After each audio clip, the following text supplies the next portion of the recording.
Why did Green Beret Captain Dr. Jeffrey MacDonald kill his wife and children? He says he didn't. A jury says he did. You may remember the crime back in 1970 while Dr. MacDonald was serving at Fort Bragg, North Carolina. His pregnant wife and their two daughters, aged 2 and 5, were brutally murdered in their Army home. MacDonald claimed they were slaughtered by 4 drug-crazed intruders, but eventually he was convicted and he went to prison for life. MacDonald says now he will shortly file an appeal. When we spoke to him recently in prison, he continued to insist he is the victim of a monumental miscarriage of justice. I love my wife and my children very much. I never physically assaulted anyone in my life, and certainly not my wife and my 2 children. And yet the jury found you guilty in 6.5 hours. Yeah, after 9 years of changed evidence and an orchestrated trial. Jeffrey MacDonald was the best and the brightest, the one thought surest to succeed. When he married his childhood sweetheart Colette, he was a student star at Princeton, and his star continued to rise in medical school and in the Army. Everyone acknowledged that he was special. His mother, Perry MacDonald.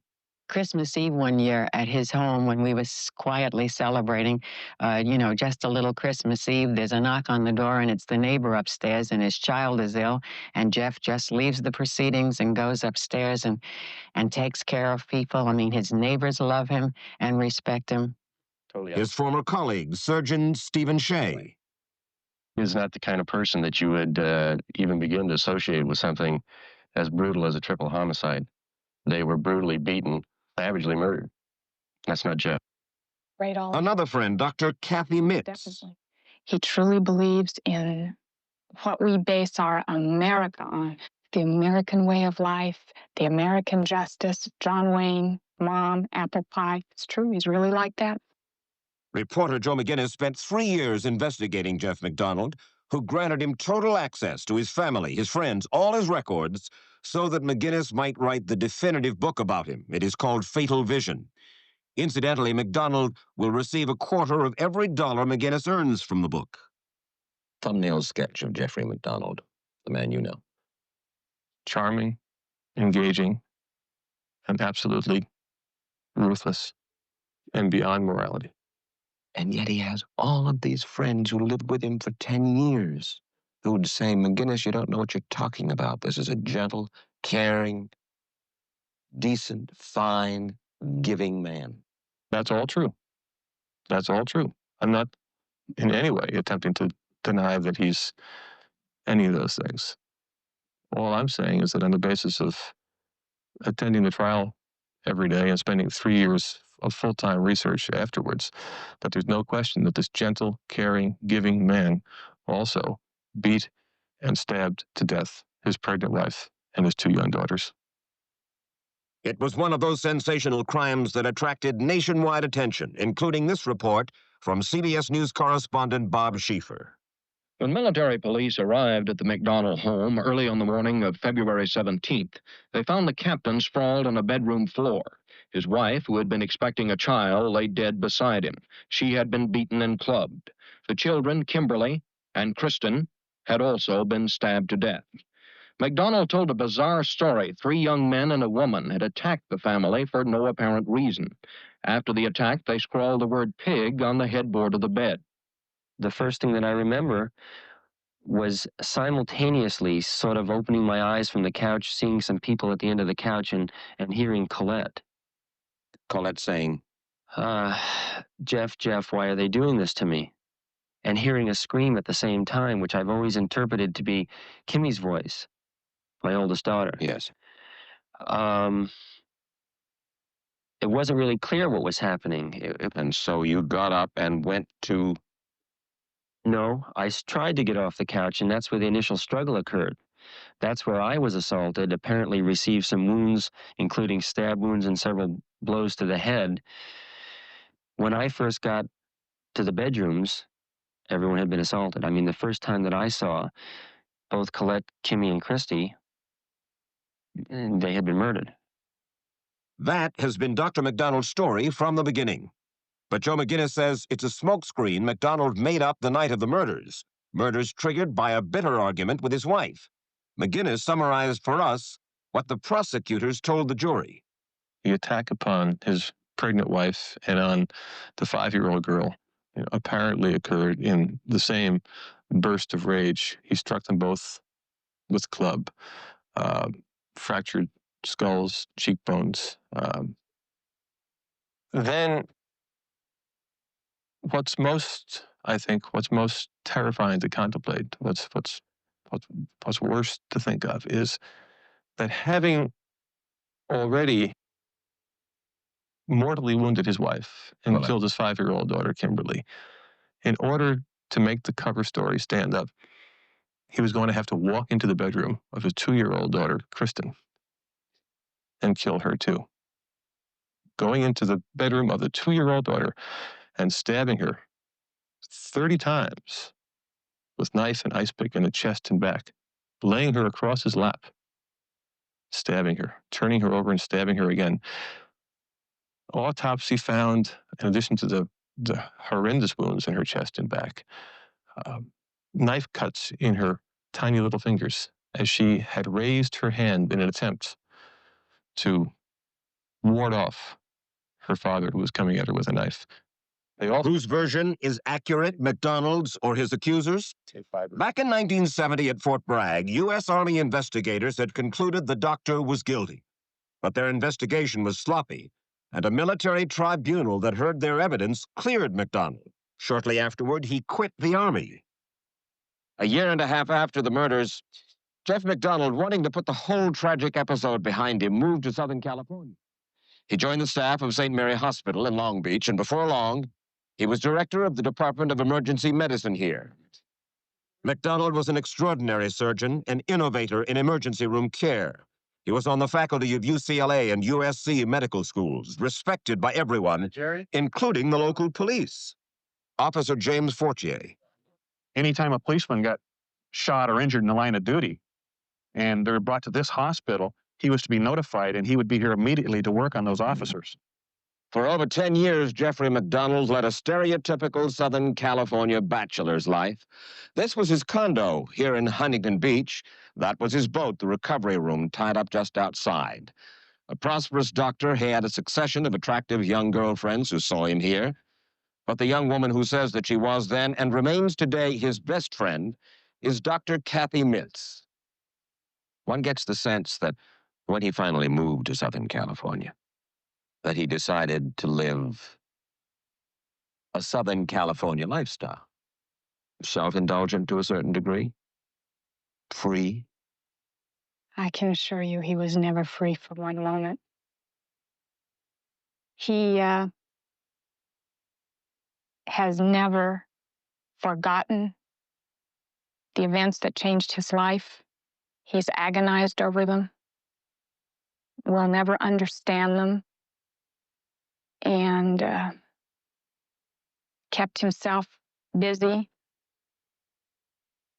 between dealing with that grief. He loved that woman with his entire being, and his children were everything to him.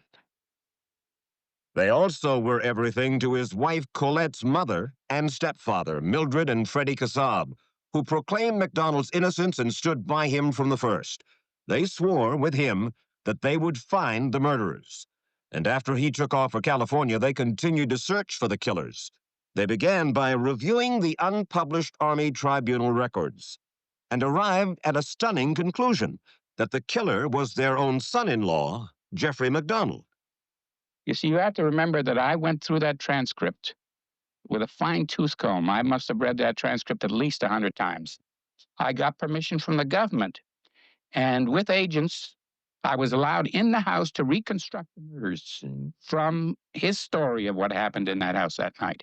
And nothing fit, absolutely nothing. It couldn't have happened the way he said it did. Absolutely impossible. Freddie Kassab hounded congressmen and Justice Department prosecutors to file murder charges. He admits that his pursuit of MacDonald amounted to a vendetta. Words bandied around. To me, it's not a bad thing. If somebody murders your child and your grandchildren, and you don't try to do something about it, that would be the terrible thing to me. Freddie Kassab's persistence paid off. 9 long years after the murders, Dr. MacDonald had to leave his booming practice in California to return to North Carolina and stand trial in federal court there. CBS News correspondent Bruce Hall reported the result. The jury reached its verdict in the complicated case after 6.5 hours of deliberations. The court clerk read it to a packed courtroom. It said, "We, the jury, find the defendant, Jeffrey MacDonald, guilty in the second degree in the death of his pregnant wife, Colette." The verdict was the same for 5-year-old Kimberly, but the jury found MacDonald guilty in the first degree in the death of 2-year-old Kristen. Minutes after the verdict was reached, Judge Franklin Dupree said he was ready to pass sentence. MacDonald told the judge, "Sir, I am not guilty. I don't believe the jury heard all the evidence." But Judge Dupree then sentenced him to 3 consecutive life sentences.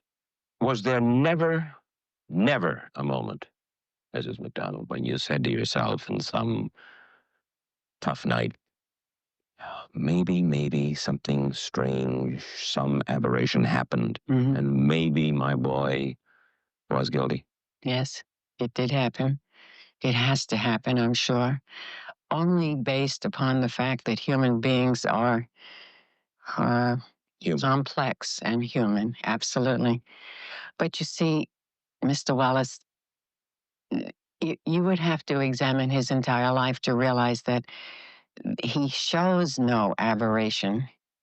The man is not capable of this kind of crime. I can understand, say, a crime of possible passion, but this is beyond that. It is far more, there's much more evidence of the work of demented people, you know.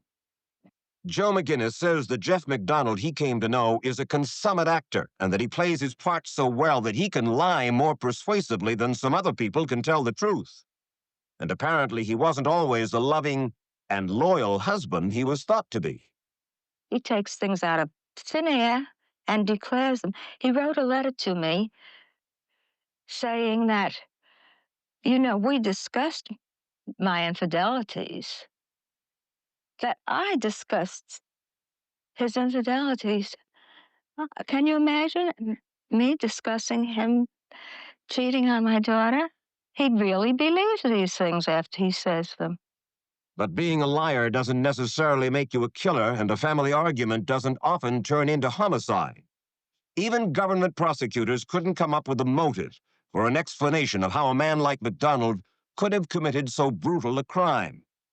But Joe McGinnis thinks he's found the key, new evidence he discovered after the trial, evidence he has never discussed with MacDonald, a hitherto unrevealed account by the doctor himself of his activities in the period just before the murders.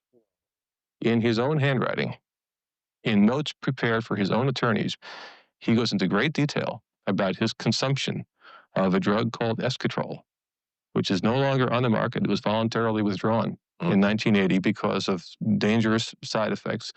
Among the side effects of this drug are, when taken to excess by susceptible individuals, temporary psychosis, often manifested as a rage reaction. Here we have somebody under enormous pressure, and he's taking enough of this esketrol, enough amphetamines, so that by his own account, he's lost 15 pounds in the 3 weeks leading up to the murders. According to the note, which I've seen, 3 to 5 esketrol he has taken. We don't know if he's taken it over a period of several weeks, or if he's taken 3 to 5 esketrol a day or a week or a month. We do know that if you take 3 to 5 esketrol over a month, you're not going to lose 15 pounds from doing so. I never stated that to anyone, and I did not, in fact, lose 15 pounds. I also wasn't taking esketrol. We ate dinner together at 5:45 p.m. It is possible I had one diet pill at this time. I do not remember and do not think I had one, but it is possible. I had lost 12 to 15 pounds in the prior 3 to 4 weeks. In the process, using 3 to 5 capsules of esketrol Spansul. I was also 3 to 5 capsules for the 3 weeks. According to this. Right. According to this. And that's a possibility. Then why would you put it down here that there was even a possibility? These are notes given to an attorney who has told me to bare my soul as to any possibility so he could always be prepared. Mm-hmm. So You've already told me that you didn't lose 15 pounds in the 3 weeks I prior. don't think that I did. It's in your notes. I had lost 12 to 15 pounds in the prior 3 to 4 weeks in the process using 3 to 5 capsules of escatrol spansules. That's speed and compazine to counteract the excitability of speed. I was losing weight because I was working out with a boxing team, and the coach told me to lose weight. Mike, there's no question there's a possibility that I took the pill. Nowhere in there does it say I took it. If you were on the boxing team and Right. you were in good shape, I mean, we know how you take care of yourself. One has Right. to say, look, why would he be taking off 12 to 15 pounds in a period of 3 to 4 weeks, again, in your own handwriting? But if I did take off those 12 to 15 pounds over 3 to 4 weeks using 3 to 4 tablets of escatrol, that's not abnormal. That's a normal thing. The problem is you're making it sound like a person who's honest and writes honest notes to his attorney for any possibility is guilty of a triple homicide. MacDonald first learned of McGinnis's conclusions when I talked with him in prison, and he was devastated. Why hasn't Joe McGinnis asked me, he says, about drugs and listened to my answer? Well, if there's one thing that the past 13 years have demonstrated conclusively and repeatedly, it is that Jeffrey MacDonald's answers to pointed questions are not truthful. He would have said he was not taking the drug in any quantity. He would have said if he had taken one that night, it would not have had any effect upon his behavior. He would have said that since he didn't commit the murders in the first place, any kind of speculation as to why he might have would be off base and irrelevant.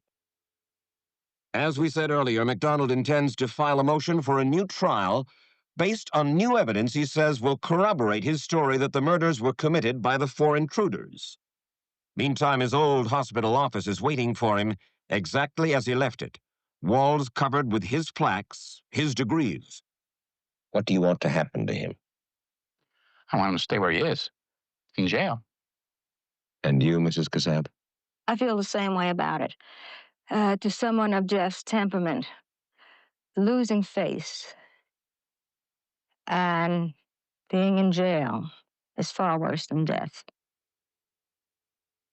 A final irony. So far, Jeff MacDonald has received in excess of $75,000 from Joe McGinnis from the book's earnings. MacDonald says he is using the money to pay for his legal appeals. The day after it took effect, government sources say a so-called security committee made... Outsiders are getting the job. What? I got family and key, and I need a job. Hired hands. Starting Wednesday, only on Channel 5's Metro Media News at 10.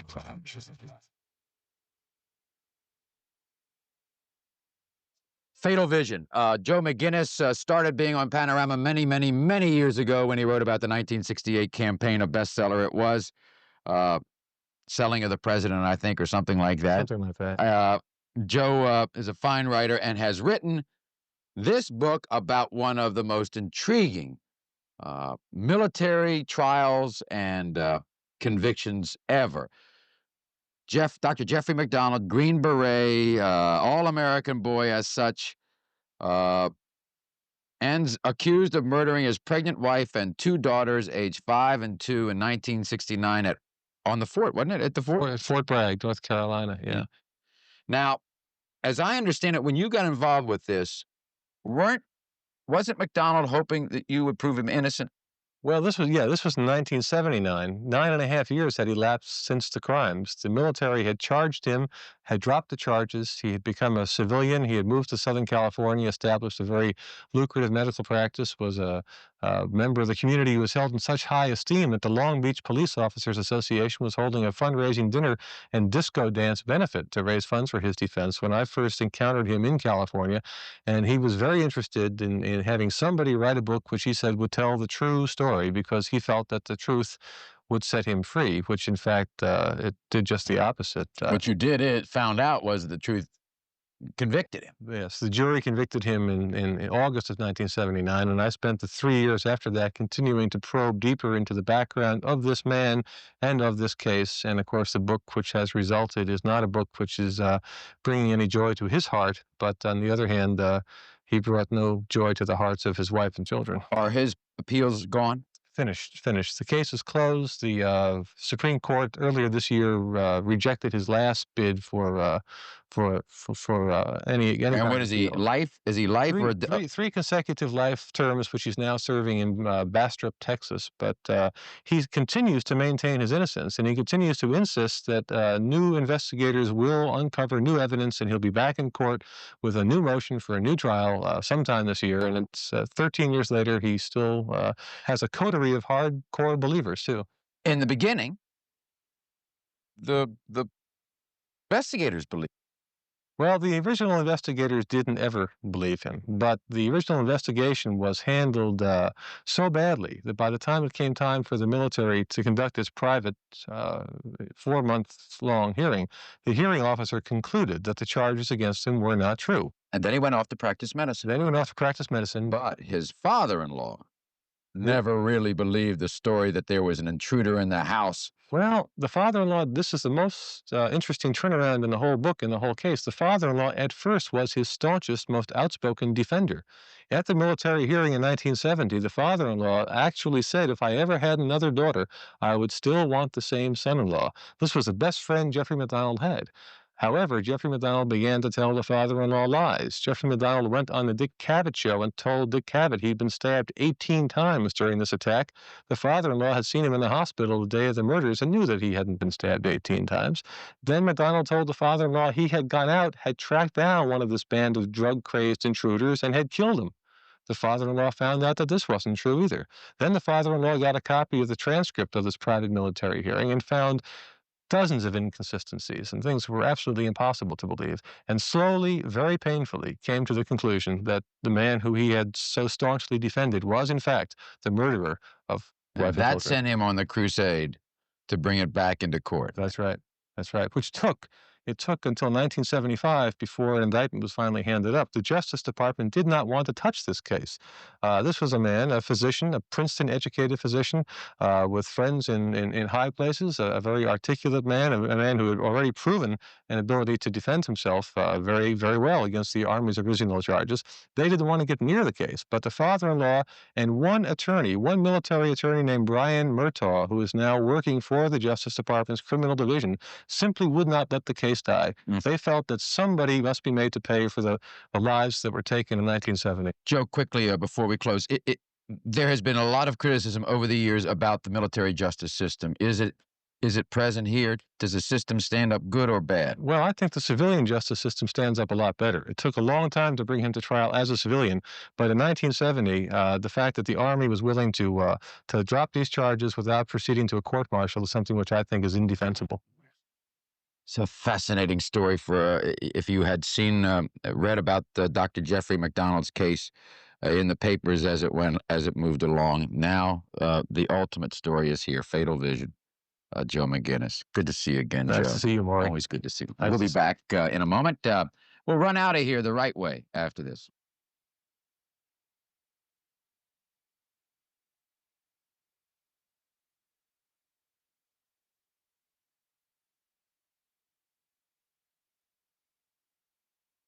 In 17 after 8 right now. In 1970, Dr. Jeffrey MacDonald was a Green Beret captain stationed at Fort Bragg in North Carolina. Late one night in February, his wife was pregnant and 2 children were brutally killed at their home.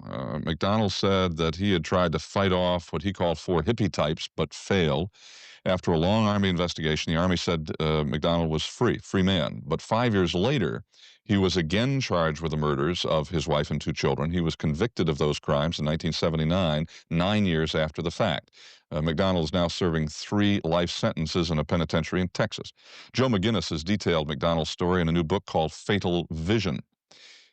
In 1980, Jean Harris was the headmistress of that prestigious school for young women in Virginia. On the 10th of March, she drove from there up to Westchester County outside of New York City to the home of her longtime lover, Dr. Herbert Tarnower, who became known nationally for his diet book, Scarsdale Diet Book.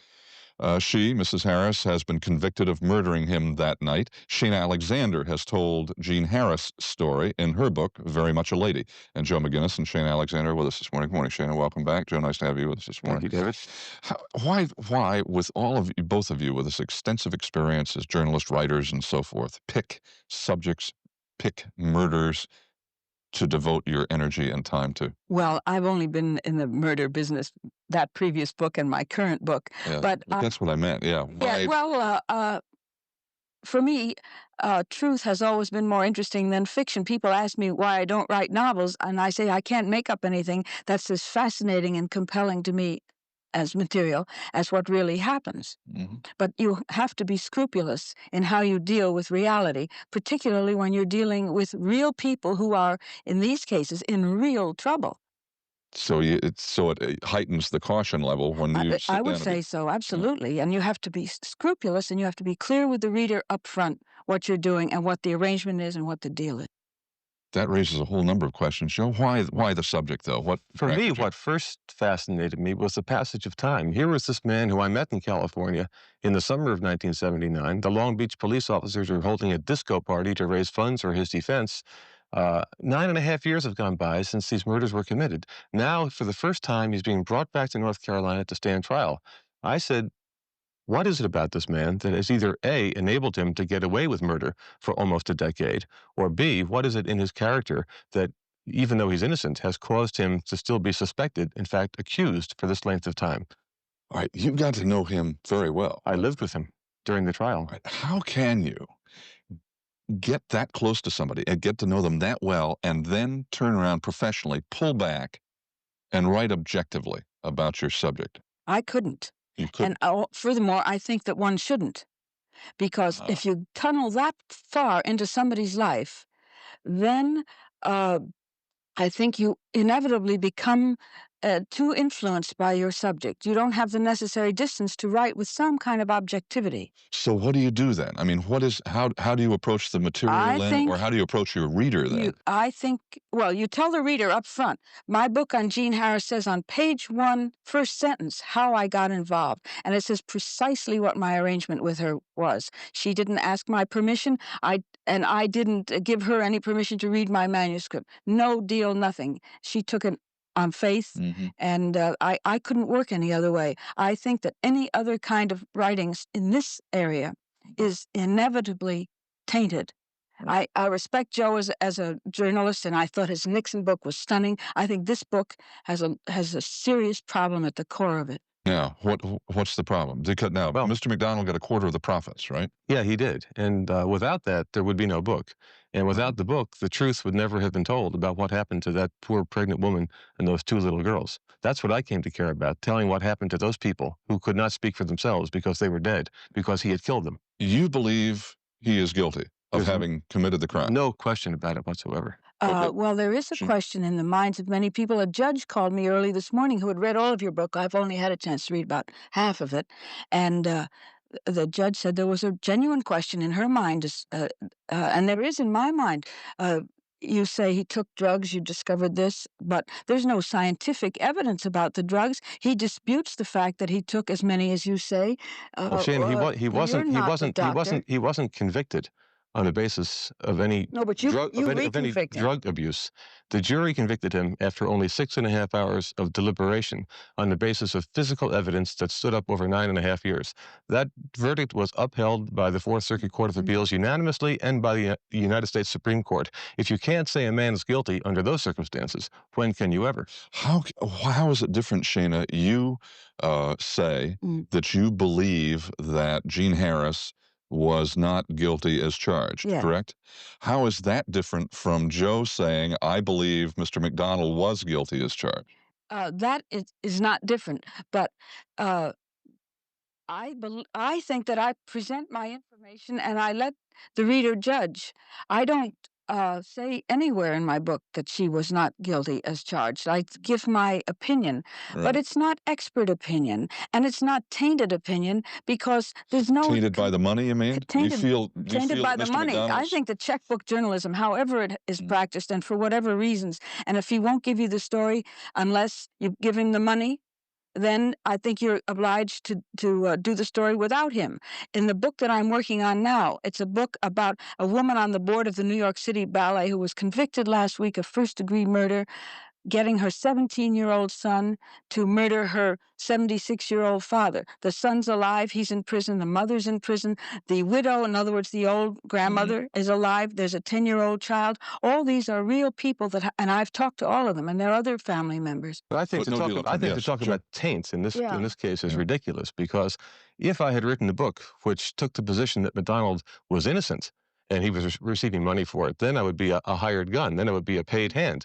Here, the money that he insisted upon, that his lawyer insisted upon receiving to defray legal expenses, which was an arrangement made in the summer of 1979 before trial, when we're presuming him to be innocent, that enabled me to write the truth about what happened that night. Without that, the truth would never have been told. My obligation is to tell the truth as clearly and as well as I can. And you feel no obligation to tell Mr. MacDonald, in whose lap you are sitting, Dr. MacDonald, so to speak, when you decide, hey, doctor, I think you're guilty?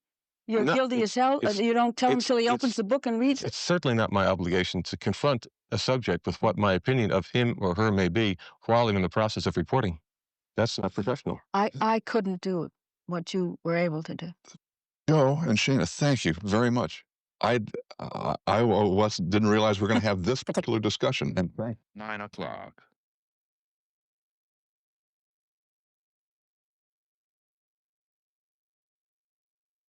Nation, Sunstrand Corporation, and the Friends of Firing Line.